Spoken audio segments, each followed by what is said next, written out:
Hi mga mare, another day, another vlog na naman ang mare nyo. Kakauwi ko nga lang dyan mga mare galing trabaho at namili ako ng ulam namin for today's video.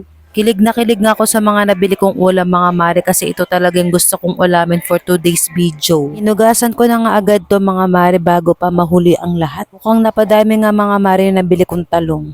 Ito nga din yung mga favorite ko na ulam mga mare, pritong talong tapos pritong tinapa. Mapapadami talaga yung kain ko ngayon for today's video. Sira na naman ang diet ng mare nyo. Hinugasan ko na nga dyan yung talong mga mare tapos ihiwa-hiwain lang natin yan. Sana wala tong uod, walang bulok yung talong na nabili ko.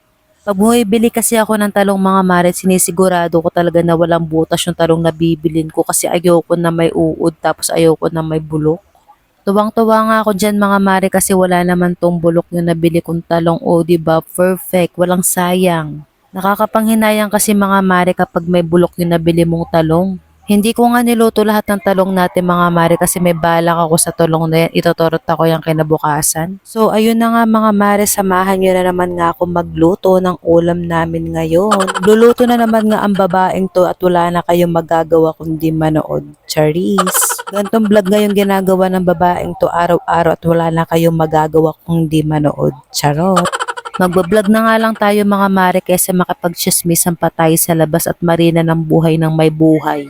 So ayun na nga mga mare, may nagtanong nga sa akin mga mare kung paano ko daw na manage yung ganito. Nag-work kasi ako mga mare as a call center tapos nagbablog pa tayo and then nag-affiliate pa ako. Kahit ako nga mga mare is bumibilib din ako sa sarili ko kasi nagagawa kong pagsabay-sabayin ang lahat ng gawain. Ako kasi yung tipong kahit mami na ako, gusto ko kasi na may sariling income talaga ako mga mare. Ayoko kasi mga mare yung nasa bahay ka lang, naglilinis, nagluluto tapos inaalagaan mo yung asawa mo, yung anak mo. Gusto ko naman din yung ganun mga mare pero syempre kung kaya naman natin maging mami tapos at the same time nagtatrabaho tayo, kumikita tayo, di ba, why not? Alam mo yun, yung hindi ka lang focus sa pamilya mo, sa pagluluto, paglalaba, kung ano-anong ginagawa sa bahay. Gusto mo nagpapasok ka din ng pera sa bahay nyo at nakakatulong ka sa asawa mo. So ayun na nga mga mare, paano ko ba na-manage yung oras ko? Sa umaga kasi mga mare, maaga talaga ako gumigising at nagre-ready kasi ako ng pang-breakfast namin tapos pang-baon. Syempre inaasikaso ko din yung anak ko mga mare kasi may pasok yun sa school. After nun, kakain na kami dalawa ng almusal namin tapos papasok na ako sa trabaho mga mare.